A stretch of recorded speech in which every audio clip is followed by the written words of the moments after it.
Turabanamukije mwese abakunzi ba KG Pro TV, tubahaye ikaze mu munsi mukuru tugiye kubereka, umunsi mwiza, igitaramo cyateguwe kigomba kumurikwamo Bibiliya isobanuye mu rurimi rw'ikinyamulenge. Ni Bibiliya yicaje abagabo batari bake, baricara bayitekerezaho ndetse bifashisha n'abandi bahanga batandukanye kugira ngo bashobore kuba bakora cyangwa se bahindura Bibiliya mu rurimi rwabo. So ibyo rero byatumye natwe tubukera kugira ngo tugende turebe ese uwo munsi mukuru umeze gute, uwo munsi mukuru bawuteguye gute, turebe ese n'icyo ngicyo bateguye kimeze gute. Gusa si Bibiliya gusa yateguwe, ahubwo bari bumurike ndetse n'igitabo gikoze mu magambo ndetse n'ururimi rw'ikinyamulenge, ndetse bagaragaje na filime ikoze muri rurimi rw'ikinyamulenge. Ubwo rero nicyo cyatuzanye kugira ngo tubereke uyu munsi mukuru, ndetse abawumuritse bagiye bagaragaza uburyo bw'ubuhanga byagiye bikorwamo ndetse n'imbaraga byabafashe kugira ngo babashe kugera kuri icyo kintu. Uyu munsi rero tugiye kubereka kimwe ku kindi kugira ngo turebe uyu munsi mukuru mu by'ukuri wateguwe ute. Ube hafi ya KG Pro TV, turakugezaho amakuru yose kandi amakuru yizewe ari kuri tele. Turabashimiye rero, ngira ngo murabona inyuma yanjye, kugira ngo tudatinda, inyuma yanjye murabona ko event yatangiye, kugira ngo tutabarambira tubereke uko iyi gahunda yabaye cyangwa se yagenze. Ndabashimiye mwebwe mukomeza mutera inkunga ndetse muba hafi ya KG Pro TV, kuko ni iby'ingenzi kugira ngo dusangire amakuru nk'aya ngaya. Ubwo rero ni byiza ko waba kuri KG Pro TV kugira ngo ujye ukurikirana gahunda zayo, ibyo ikugezaho. Turabashimiye rero, ngaho dukomeze dukurikire uko umuhango ugenda kimwe ku kindi. Murakoze. Ubuhanuzi ndetse no muri Zaburi bikwiye kuzura. Byanditswe ngo Masiya azobabazwa, azuke nyuma y'iminsi 3, kandi mu izina rye ubutumwa bwo kwihana no kubabarirwa ibyaha bikwiriye kwigisha isi yose, uhereye i Yerusalemu. Muri abadimu b'ibyo bintu zoboherereza icyo data yasezeranije, ariko mugume mu muhanga kugeza ubwo muzambikwa imbaraga zivuye mu ijuru.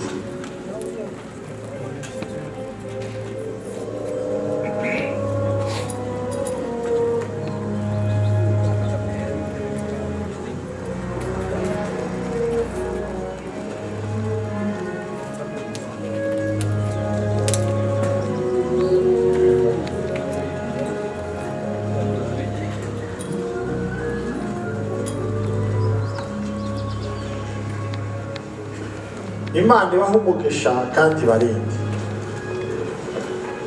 Nawe ubutware bwose mu ijuru no mu isi. Ugende muhindura amahanga yose abana afunze, mubabatiza mu izina rya Data wa twese, Umwana n'Umwuka wera. Mubigishe kwitondera ibyo nababwiye byose, kandi dore ndi kumwe namwe kugeza ku mperuka y'isi.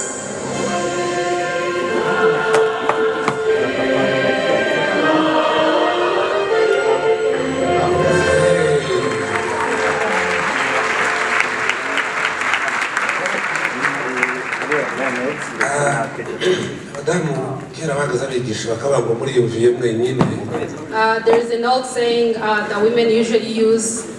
It translates from Kinyamulenge, translate that you yourself heard. You all heard that Jesus is speaking Kinyamulenge. Even the disciples have become Banyamulenge. Let's all clap for everybody who worked on this.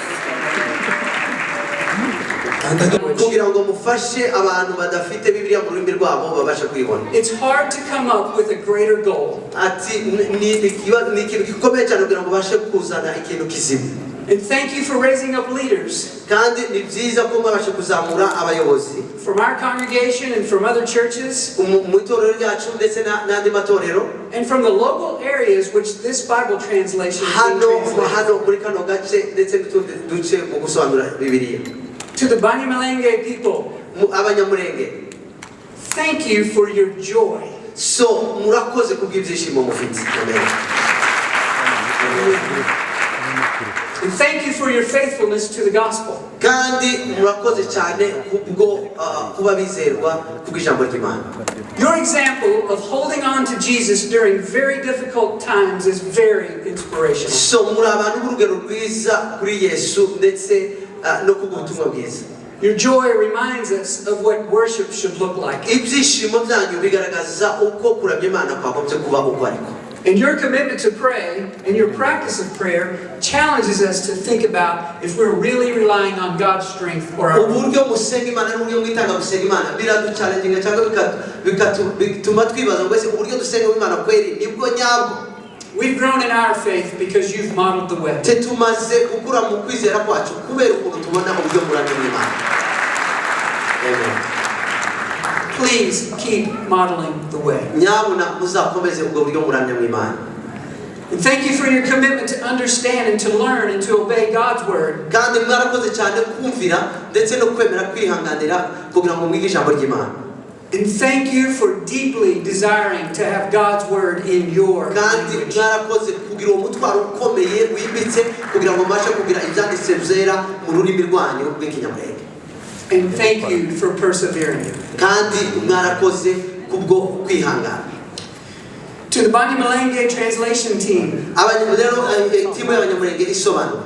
many of you have prayed for most of your life for scripture to be in your language. Today is the beginning of the fruition of that prayer. A few of you have been part of the translation and you've given very sacrificially of your time without reward.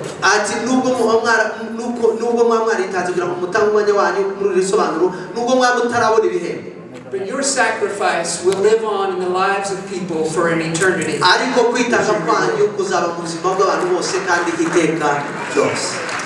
And to everyone else that's present here, it's an honor for us to be a small part of this work.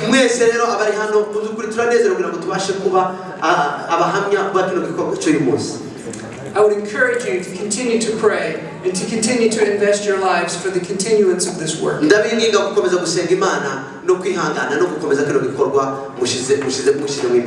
may God's word go forth.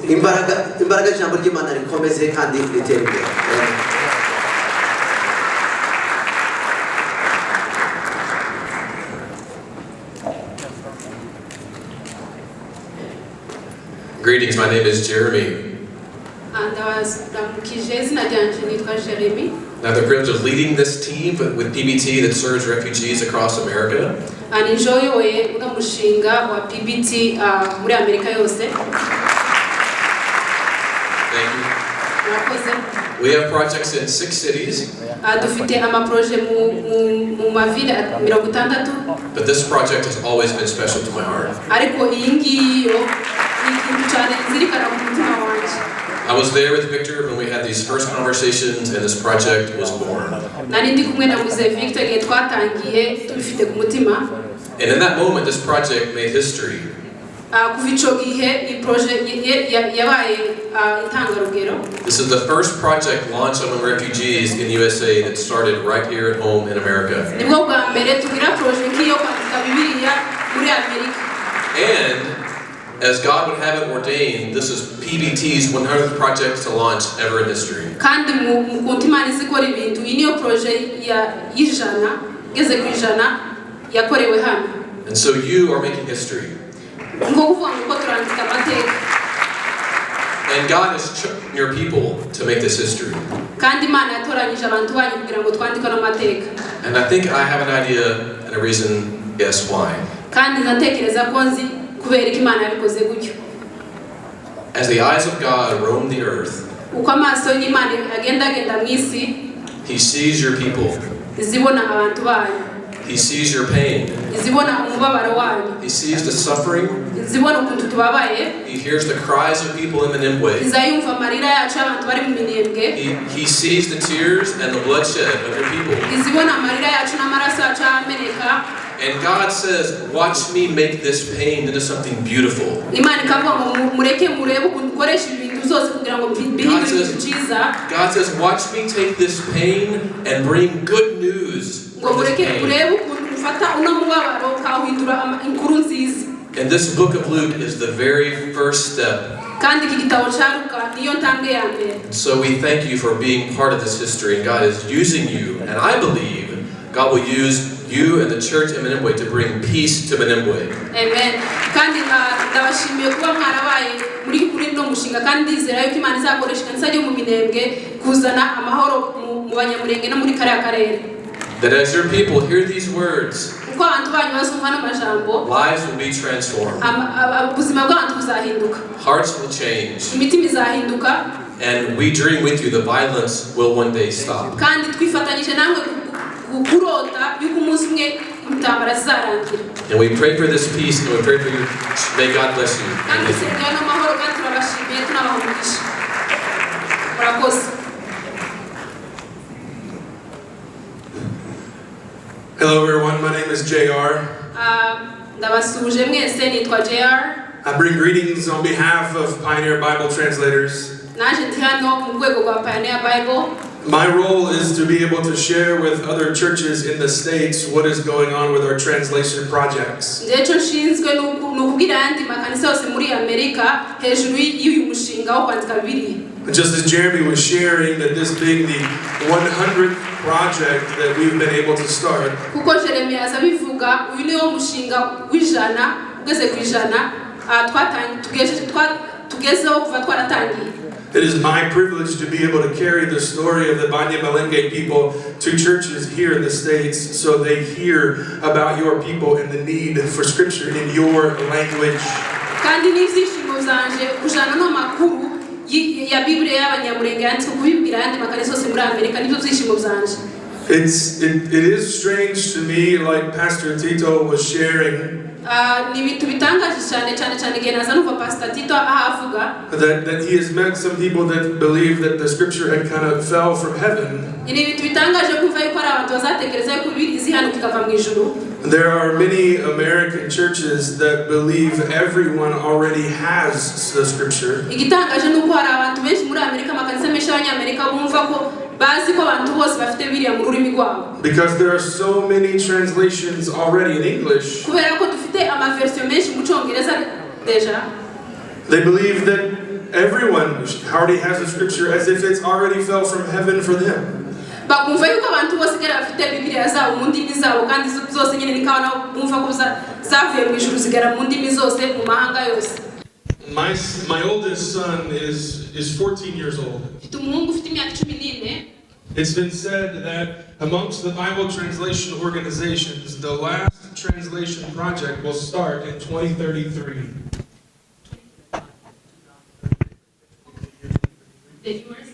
The last translation project overall.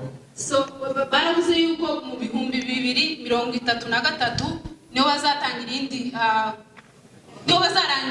niho bazandika icyanyuma translation ya nyuma cyangwa gusobanura kwa nyuma kwa Bibiliya. With the goal of all translation projects being completed by the year 2050. Ariko bafite intego yo kuvuga ngo zose bazarangiza kuzandika mu bihumbi 2050. The year 2050 is 26 years from right now. Ibihumbi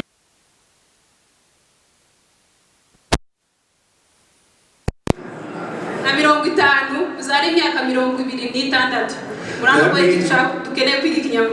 That means my 14-year-old son will be the same age that I am right now in 26 years. What's so monumental about today is not just the fact that we are dedicating the book of Luke to the Banyamulenge people. gihambaye none sukuvuga sukwera twa dupresent igitabo caruka mu Kinyamurenge. We are ripping the Banyamulenge people from the hands of the devil right now. Ko turakura abanyamurenge mu maboko y'umwijima cyangwa maboko ya Satani kugira ngo basome ijambo ry'Imana. And the greatest part for me personally Kandi jewe ikintu mbona nkora gikomeye muri bino is that my grandchildren abuzukuru banje will only be able to learn about Bible-less people in a textbook. nuko bazabasha gusoma ano majambo mu bitabo byanditse. Because in 26 years, when my oldest son brings his family to my house, kubera ko mu myaka 26 umuhungu wanje nazana abana biwe, I can't wait to recount to my grandchildren all of the people who now have the Bible, just like the Banyamulenge people are getting the Bible in your language. nzatekereza yuko cyo nzobabwira abantu bose babashe kugezwaho ubutumwa bwiza k'abanyamurenge yabanze igitabo muri Bibiliya mu Kinyamurenge. Thank you for allowing me to share the Banyamulenge story with churches here in the U.S. Mwarakoze cyane kungira icizere kugira ngo mbwira abantu bageze amakuru hejuru y'igitabo cyaruka mu Kinyamurenge.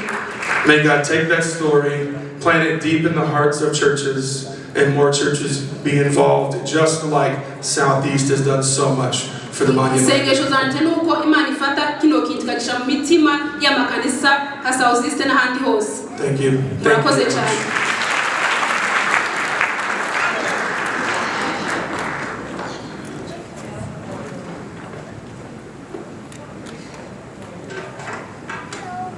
Sisters and brothers in Christ, bashiki bacu bavandimwe muri Kristo Yesu, this is the day uyu munsi ni umunsi udasanzwe the Lord has made. Imana yaduhaye.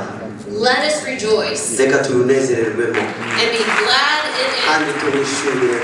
Amen. Amen. Yeah. My name is Claire Smitham, Ati amazina yanjye nitwa Claire Smith, and I am the Chief Legal Officer at PBT. ni umuyobozi ushinzwe amategeko muri uno muryango TBT. And on behalf of PBT, Rero mu izina rya TBT, our President Greg Pruitt, perezida wacu Brad and the Board of Directors, ndetse n'abayobozi bakuru b'umuryango, we are so excited to celebrate this historic moment with you. ati baranezerewe cyane kugira ngo tubashe kwizihiza uyu munsi w'amateka. Hallelujah. Amen. Amen. It is an honor and a privilege Ni iby'icyubahiro kandi birakwiriye to worship alongside you, kugira ngo tubashe kuhimbaza Imana turi kumwe nawe, listening to your beautiful language. kugira ngo tubashe kumva ururimi rwanyu rwiza. Isn't God faithful? Ese Imana ntabwo ari iyo kwizerwa? Yes. Yes. And so now, if you will stand with me, Ati niba nabasaba ko mwese mwahaguruka gakeya, I would like to share a blessing over you and your people and your language. ati ndagira ngo mbashe kubasangiza isengesho ku bwoko bwanyu n'abantu banyu ndetse n'ururimi rwanyu. From our president and from PBT. Iri ngiri rero ni isengesho riva kuri perezida wacu uyoboye TBT. May God the Father Imana yacu data pour out the full measure of His Spirit so imanure umwuka wayo wera and reveal the full scope kandi ibahishurire kubaho kwayo of His glory imbaraga zayo as your people encounter n'icyubahiro cyayo mu bantu bayo His word in their language kugira ngo ijambo ry'Imana mu rurimi rwanyu through Jesus Christ, binyuze muri umwami wacu Yesu, the word made flesh. ijambo rizabashe kumurika. Amen. Amen. Yes, hallelujah. Amen.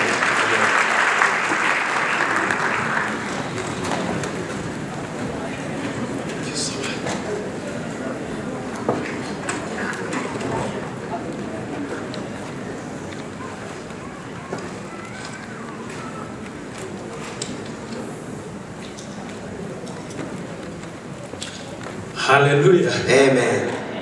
Yesu nashimwe. Praise God. Reka mbagore gatoya. I'm going to ask you a little bit. kuko uyu ni umunsi w'amateka. This is the history moment or the history day. Abafaransa baca umugani ngo iminsi irakurikirana. So the French said the days comes after, ariko ntabwo isa. but it doesn't look like. Uyu ni umunsi udasaniye. This is a special day, never look like any other days. Ntabwo uzibagirana mu mateka. We've never been forgotten in our lifetime. kandi tubikesha Imana. And also this only came from God. Reka basabe muhaguruke dukomere Imana. I'm going to ask everybody to stand up. We're going to clap, all of us. Hallelujah. Hallelujah. Hallelujah. Hallelujah.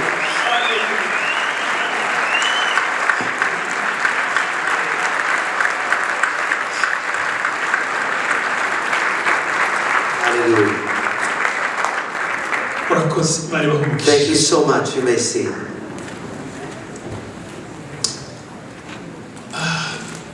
It's very good. Praise God.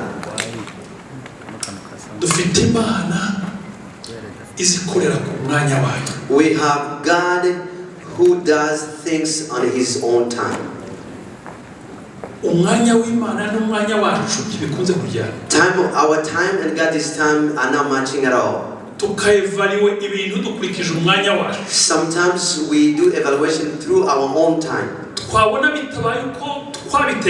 When we see that it doesn't happen like where we planned down, and we think that this is over, but that time God is still working through it. I praise God that He worked with the weak and do the big thing. We had a miracle, a powerful God. The Bible said the one who gave us Jesus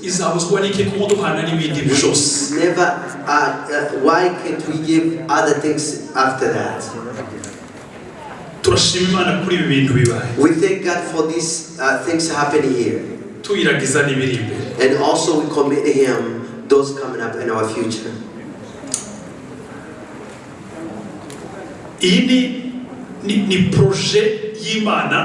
This is really, we can call God project. But came through people.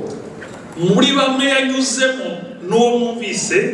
of among those people is the one you heard, Apostle Victor.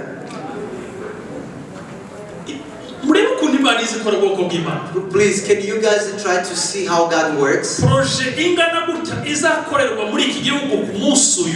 big project like this will be fulfilled in a country like this and day like today.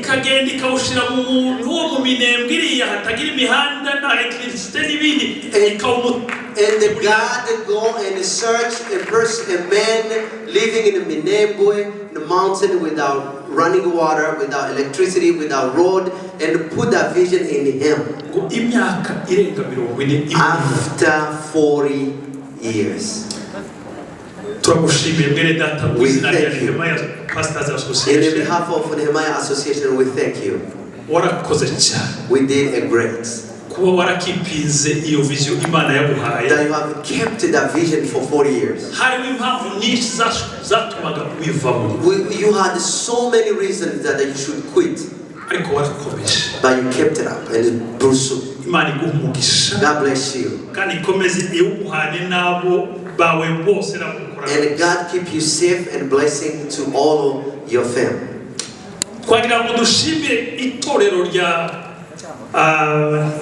Southeast Christian Church. So we want to thank the Church of South Christian Church. Though these people did a very beyond things.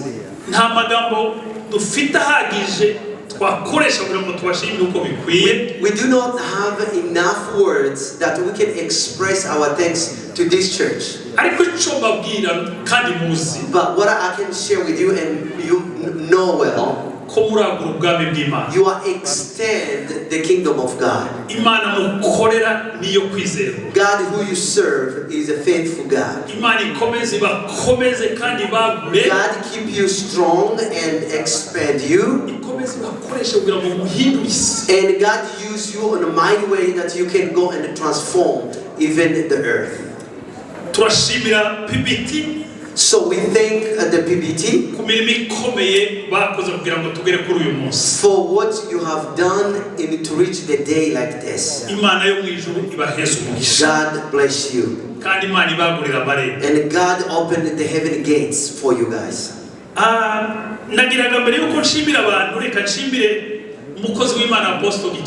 So before maybe I come back to people, let me thank Apostle Gitwaza. He was the first. He took the first step to support this project to move forward. God bless him.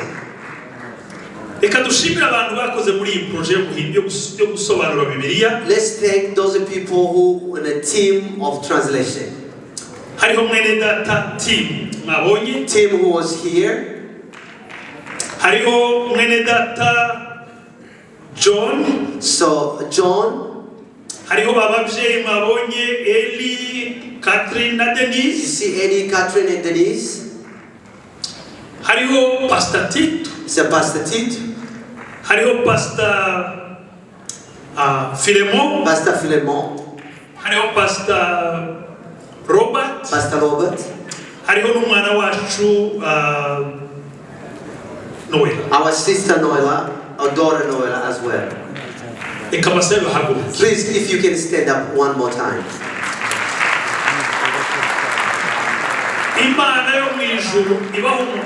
The heavenly mighty give you blessing. God extend all your things.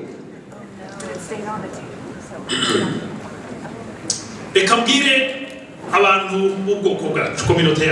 me address this to our community. Banyamulenge community. We are the first beneficial for this project. Did you see where it was very joyful and sweet when they were reading in the Kinyamulenge language? It was very beautiful. You are beneficial for this project. But in order that these things, these good things can reach you guys where you are, it is the people who sacrifice themselves. It's those who just show. They sacrifice their time.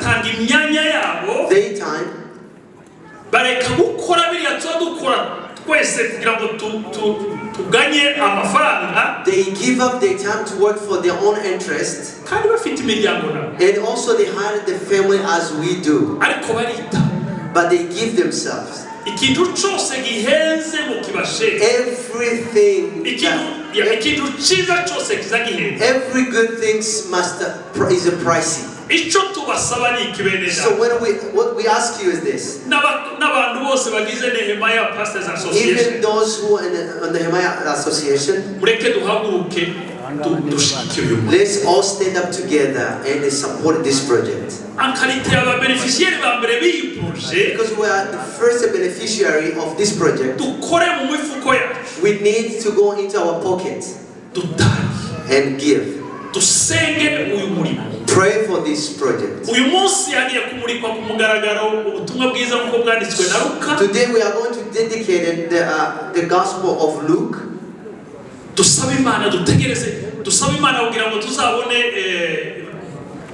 New Testament, donc Nouveau Testament. Yeah, pray God that in the near future we can have the New Testament full. Then after that we can have a full Bible. And as you know, it starts. It's in a way. Last night when I was sharing with the people, the team, They were telling us how it was very hard. Read and read again, write and rewrite again. But they said that it was so fast than the way they thought when they began.